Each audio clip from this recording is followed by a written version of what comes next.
High everyone's, আরও একটি নতুন ভিডিওতে তোমাদের সকলকে স্বাগত জানাই। আজকে আমরা পুরো কাউন্সেলিং প্রসেস জানব।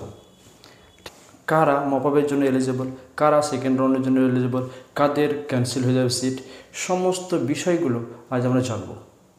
বেশি কথা না বলে ভিডিও শুরু করা যাক। আমরা একটা ছকের সাহায্যে বোঝার চেষ্টা করি। আমরা এটা একটা দল বলেছি, এটা একটা দল। এই একটা দল কি ক্যান্ডিডেটের যারা রেজিস্ট্রেশন করবে 500 টাকা দিয়ে, ঠিক আছে। আর একটা দল যারা রেজিস্ট্রেশন করলো না।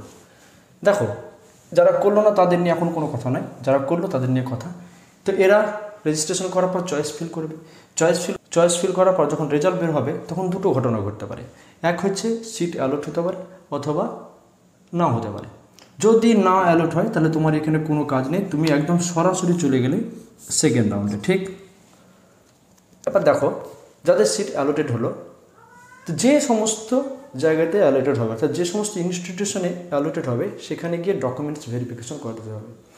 যদি তোমার ডকুমেন্টস ভেরিফিকেশনে কোনো ধরনের ভুল থাকে, অর্থাৎ তুমি ধরো কোনো স্কোর, তোমার যে মার্কশিটে স্কোর আছে কোনো একটা কম বেশি হয়ে গিয়েছে, তাহলে তোমাদের ক্যান্সেল হয়ে যাবে। তোমার ধরো জেনারেল ক্যান্ডিডেট EWS সার্টিফিকেটে ফর্ম ফিল আপ করেছে, কিন্তু EWS সার্টিফিকেট শো করতে পারছো না, বা এনসিএল বা বিভিন্ন কারণবশত যদি ভেরিফিকেশন ক্যান্সেল হয়ে যায় তাহলে তোমার ওই সিটটা ক্যান্সেল হয়ে যাবে, তুমি চলে আসলে সেকেন্ড রাউন্ডের জন্য এলিজিবল হয়ে গেলে। বুঝা গেল? এবার দেখো, যাদের সব কিছু ঠিকঠাক আছে, ভেরিফিকেশনের পর যাদের সমস্ত কিছু ঠিকঠাক আছে, তাদের ক্ষেত্রে দুটো ঘটনা। তোমরা যে চয়েস ফিল করেছিলে কলেজগুলো, তুমি তোমার যদি ফার্স্ট চয়েসের কলেজ পাও তাহলে তোমার হাতে একটাই অপশন, সে অ্যাডমিশন নাও। যদি অ্যাডমিশন না নাও তাহলে পরে তুমি কাউন্সেলিং পুরো প্রসেস থেকে এক্সিট হয়ে গেলে, অর্থাৎ তুমি আর কোনো রকম কাউন্সেলিংয়ে বসতে পারবে না। এবং সঙ্গে সঙ্গে তোমাকে অবশ্যই no upgradation form fill up করে দিতে হবে। এটা একটা কন্ডিশন গেল। এবার আরেকটা কন্ডিশন, যে যারা ধরো ফার্স্ট চয়েসের কলেজ পেলো না, অর্থাৎ তার 6 নম্বর বা 7 নম্বর কলেজ পেলো, তারা সেটাতে মন ভরছে না, যে ভাবলো যে না আমি আপগ্রেড করাবো এবং তার থেকে যদি বেটার কলেজ পাই তো সেখানে যাবো। তো সেজন্য তাকে অবশ্যই ওখানে ডকুমেন্টস ভেরিফিকেশন করে অ্যাডমিশন না নিয়ে আপগ্রেডেশন ফর্ম ফিল আপ করে দিতে হবে। এবার আপগ্রেডেশন ফর্ম ফিল আপ করার পর যখন সেকেন্ড রাউন্ডের রেজাল্ট বের হবে, তখন যদি তোমার পুরনো কলেজটাই থাকে তাহলে তোমাকে অবশ্যই এই পুরনো কলেজে গিয়ে ভর্তি হয়ে যেতে হবে।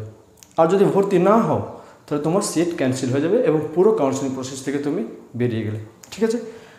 আর যদি ধরো তোমার আপগ্রেডেশন হয়ে একটা নতুন কলেজ পেলে, তোমার অ্যাকর্ডিংলি তুমি 6 নম্বর পেয়েছিলে, তুমি মনে করো এখন 4 নম্বর পেলে, তাহলে তোমাকে ওই কলেজে গিয়ে অ্যাডমিশন ভেরিফিকেশন করাতে হবে এবং অ্যাডমিশন নিতে হবে। তুমি যদি ওখানে ভেরিফিকেশন না করতে যাও কিংবা অ্যাডমিশন না নাও তাহলে তুমি কাউন্সেলিং প্রসেস থেকে এক্সিট করে গেলে, তোমার আর কোনো রকম কাউন্সেলিং প্রসেসে তুমি বসতে পারবে না, ঠিক আছে। এখন ধরো এই আপগ্রেডেশন করার পর তুমি নতুন কলেজ পেলে, তার মানে তোমার পুরনো কলেজটা কিন্তু অলরেডি ক্যান্সেল হয়ে গেছে। বোঝা হলো? এমন নয় যে তুমি যে আপগ্রেডেশন একটা নতুন কলেজ পেলে এবং পূর্বের কলেজটা থাকবে, সেটা কিন্তু নয়, ঠিক আছে। এবার এখানে ছোট্ট একটা বিষয় বলে দিই। ধরো তুমি ভেরিফিকেশন করালে, যে তোমার সিট অ্যালট হলো, তুমি ভেরিফিকেশন করালে এবং তুমি নো আপগ্রেডেশন কিংবা আপগ্রেডেশন কোনো কিছু করলে না এবং অ্যাডমিশন নিলে না, তাহলে ব্যাপারটা এরকম দাঁড়াবে, তারা ধরে নেবে যে তুমি এই কাউন্সেলিং প্রসেস কিংবা কোনো কলেজে অ্যাডমিশন নিতে ইচ্ছুক নয়, তাই তোমার তাহলে তুমি কাউন্সেলিং প্রসেস থেকে এক্সিট করে গেলে, ঠিক আছে। তাহলে ব্যাপারটা কী দাঁড়ালো আশা করছি বুঝতে পেরেছো। তাহলে এখানে দুটো কেস ঘটবে, একটা নন অ্যালোটেড নয়, একটা অ্যালোটেডের মধ্যে তোমাকে ভেরিফিকেশন করাতে হয়। ভেরিফিকেশন যদি সব ঠিক হয় তাহলে হয় তোমাকে নো আপগ্রেডেশন অথবা আপগ্রেডেশন যে কোনো একটা ফর্ম ফিল আপ করতেই হবে। No upgradation form fill up করলে তাহলে অবশ্যই তোমাকে অ্যাডমিশন নিয়ে নিতে হবে। যদি অ্যাডমিশন না নাও তাহলে তোমার সিট ক্যান্সেল হয়ে যাবে। শুধু তাই নয়, তুমি পুরো কাউন্সেলিং প্রসেস থেকে এক্সিট করে দেবে। এটা অ্যালোটেড নয়, এটা অ্যালোটেড হলো মানে তুমি ভেরিফিকেশন করালে, ভেরিফিকেশন করার পর তুমি তোমার ফার্স্ট চয়েসের যে কলেজ পাও তাহলে তোমাকে অবশ্যই অ্যাডমিশন নিতে হবে এবং no upgradation form fill up করতে হবে। এখন ধরো তুমি তোমার পছন্দের কলেজ পেলে না, তুমি আপগ্রেড করতে চাইছো, তাহলে তুমি অবশ্যই আপগ্রেডেশন ফর্ম ফিল আপ করাবে।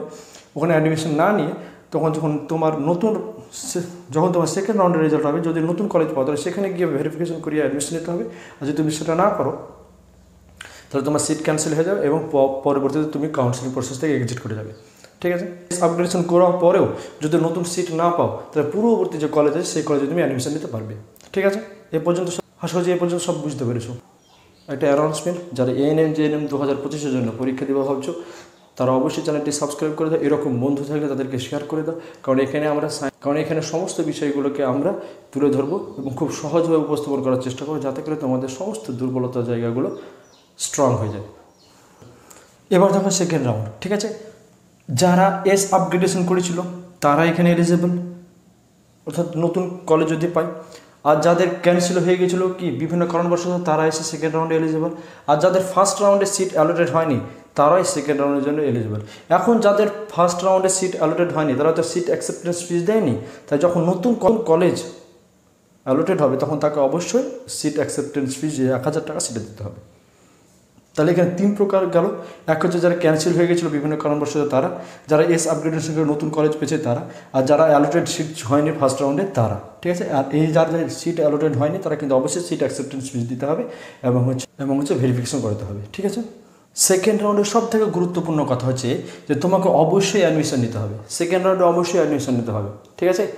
তুমি যদি অ্যাডমিশন না নাও তাহলে তোমার কিন্তু সমস্ত সিট ক্যান্সেল হয়ে যাবে। হ্যাঁ, এইবার মপআপের বিষয় হচ্ছে তুমি ধরো ফার্স্ট রাউন্ড এবং সেকেন্ড রাউন্ডে ভেরিফিকেশনে গিয়েছিল, সমস্ত কাজ করেছো, কিন্তু তুমি অ্যাডমিশন নাও নি, তাই তুমি মপআপে আসতে পারো। এটা অনেকটা রিস্ক, ঠিক আছে। তবে অনেকেই নেয় ভালো কলেজ পাওয়ার জন্য। তো এই কোন কলেজ ফাঁকা আছে বা নেই তা কী করে জানবে, সেজন্য অবশ্যই এই চ্যানেলটিকে সাবস্ক্রাইব করে দাও।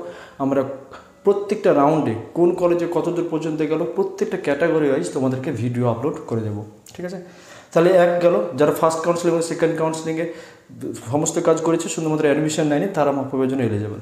আর কারা এলিজেবল, যাদের ফার্স্ট রাউন্ড এবং সেকেন্ড রাউন্ডে সিট অ্যালোটেড হয়নি তাদের, ঠিক আছে, তারা এলিজেবল। আর হচ্ছে যারা রেজিস্ট্রেশন করেনি প্রথমে, এই যে এখানে, তারা আবার নতুনভাবে রেজিস্ট্রেশন করতে পারবে 500 টাকা দিয়ে, ঠিক আছে, এবং মপআপে বসতে পারবে।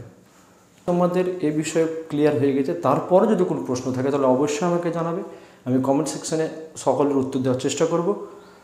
এবং খুব শীঘ্রই আমি একটা লাইভ করব যেখানে তোমাদের পছন্দের কলেজগুলো কীভাবে সাজাবে সেই বিষয় নিয়ে, কারণ ওগুলোতে ইন্ডিভিজুয়ালি সবার পছন্দকে আমি তুলে ধরতে পারি না। সেখান থেকে একটা লাইভ করে যার যার প্রশ্ন আমাকে করবে, আমি সেই হিসাবে একটা বলার চেষ্টা করবো যে কীভাবে কলেজ সাজাবে।